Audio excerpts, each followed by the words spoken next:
En Europa y aquí en América Latina y Central, la Corte Interamericana y la Corte Europea toman 3 criterios sobre la caducidad de la prisión preventiva, que es un tema también interesante. Así es.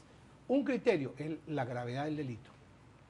Entonces, en España, por eso el Tribunal Constitucional dice, no basta el vencimiento del plazo. Un criterio, gravedad del delito. Otro criterio, qué actuación han tenido los jueces y fiscales como para sancionarlo. Y tercero, qué rol o protagonismo tiene el propio ciudadano. Porque como aquí hay el vencimiento del plazo, y ese fue un error de la Constitución del 2008, teníamos 10 años de experiencia de cómo se había abusado de la caducidad de la prisión preventiva. Yo digo, pues su derecho, el interno se corta las venas, hasta el abogado, cambia abogado, recusa, llega al año y reclama el derecho a la libertad. Entonces, la construcción en la Corte Europea de Derechos Humanos, el Tribunal Constitucional Español, es que no basta el paso del tiempo. Habría que examinar la conducta del ciudadano, de los jueces y la complejidad del caso. Entonces, la Constitución habla del principio de la lealtad procesal.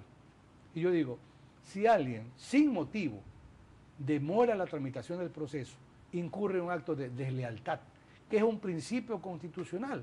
Entonces, yo sí pienso que se podría construir desde esa Constitución de enormes garantías la posibilidad de que la caducidad de la prisión preventiva no sea utilizada abusivamente. Doctor, pero habiendo estos instrumentos, estando la Constitución dentro de esta instrumentación, ya nos estamos pasando un poco con el tiempo, pero es importante destacar estos puntos, ¿no?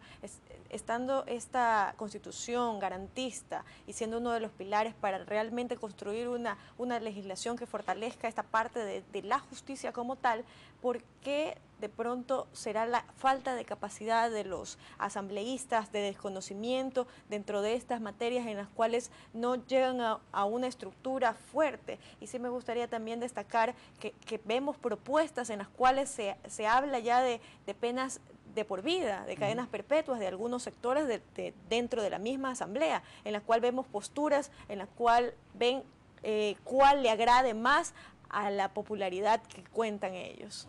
Como usted dice, por el tiempo brevemente. Eso es buscar ese derecho penal simbólico. Eso es buscar el populismo punitivo, porque eso da votos y da buena imagen. En otro, puede la Fiscalía, puede la Judicatura, con carácter vinculante, hacer una consulta obligatoria a la Corte Constitucional para que norme cómo entender la caducidad de la prisión preventiva. Porque cuando resuelve la Corte Constitucional una consulta tiene efecto erga omnes, ¿qué significa? Para todos los casos es vinculante y es obligatoria. O sea, sí hay mecanismos. A veces no se lo utiliza por desconocimiento y en otros momentos porque no hay la decisión política de utilizar ese mecanismo. Doctor, vámonos a un par de mensajes dentro de lo que es www.seguridadjurídica.tv, porque si no nuestros amigos televidentes nos reclaman. Dice, es terrible cómo los ecuatorianos nos quieren ver la cara de bobos, ya que ayer escuchamos al hermano del presidente cómo ya está sacando las garras, otro que quiere ser presidente para ser igual o peor que el hermano, qué descarado. Seguimos con más mensajes. Ecuatorianos, tenemos que despertar. Esto es un tongo. El par de ñaños se quieren feriar el país. Seamos inteligentes por una vez. En este país tenemos que eliminar esa actitud pasiva y enfrentar este pillo con piel de oveja. Averigüemos quiénes eran antes del gobierno y quiénes son ahora. Ni los Correa, ni los Alvarado, ni los Patiño y compañía eran pelucones. Pero ahora sí lo son con plata del pueblo. Bueno, esas son algunas de las opiniones de nuestros amigos televidentes, de pronto porque ayer hubo ciertas declaraciones del hermano del presidente en la CNN, entonces esa es la reacción realmente de algunos ciudadanos que consideran no las más apropiadas.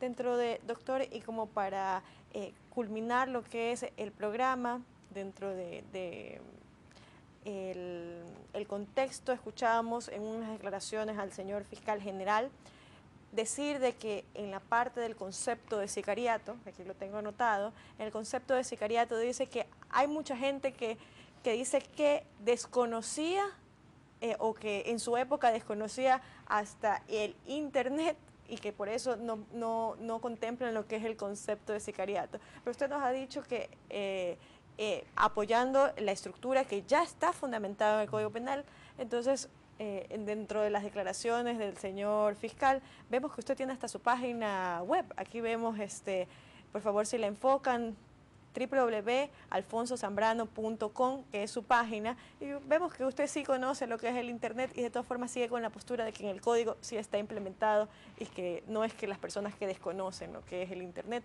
que ni siquiera existía, podrían dentro de ese concepto que nos dice el señor fiscal. No existía en el Código Penal, no existe como el sicariato.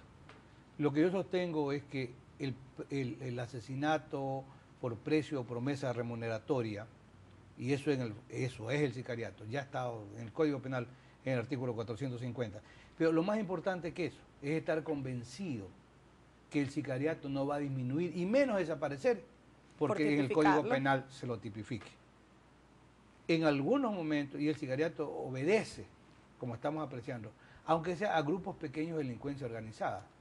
Y allí la única respuesta posible es la intervención de la policía con una unidad o unidades de inteligencia eficientemente preparadas. Si no hay esa respuesta, lamentablemente esta forma, ¿verdad?, de asesinato, el sicariato, lamentable y penosamente va a continuar. Claro, él comentaba acerca de esta parte del Internet, porque decía que ahora hasta por Internet uno puede contratar a un sicario y que por eso las personas que no defendían el asunto de que se tipifique como sicariato era porque ni siquiera manejaban Internet y desconocían que a través de la red también se puede contratar a un sicario. Pero realmente si es por paga, sea de la forma que sea, en tal caso se puede hacer unas ciertas reformas o anexos a ese mismo artículo y no crear una figura queriendo implementar extranjerismos dentro de lo que es nuestro mismo código. Ejemplo histórico, cuando se puso de moda en el Ecuador el tema del secuestro expreso, lo tipificamos, ¿verdad? ¿Ha disminuido? No, pues 10 o 20 veces más. Esa es solamente la pastilla que le dan al pueblo ecuatoriano para decir, lo tipificamos y desaparece. Por eso es derecho penal simbólico o populismo punitivo. Muchísimas gracias, doctor Alfonso Zambrano Pasquel. Nos hemos excedido un poco, pero el tema ameritaba y es sumamente interesante tratarlo con alguien que conoce, así como usted, que fue magistrado de la Corte Suprema del Ecuador y también es profesor dentro de lo que es la criminología, el derecho penal, el de procedimiento penal, dentro de las universidades, como la Católica, como la Universidad de Guayaquil. Muchísimas gracias por haber estado con nosotros. Esperemos que no sea la última vez que estemos tratando.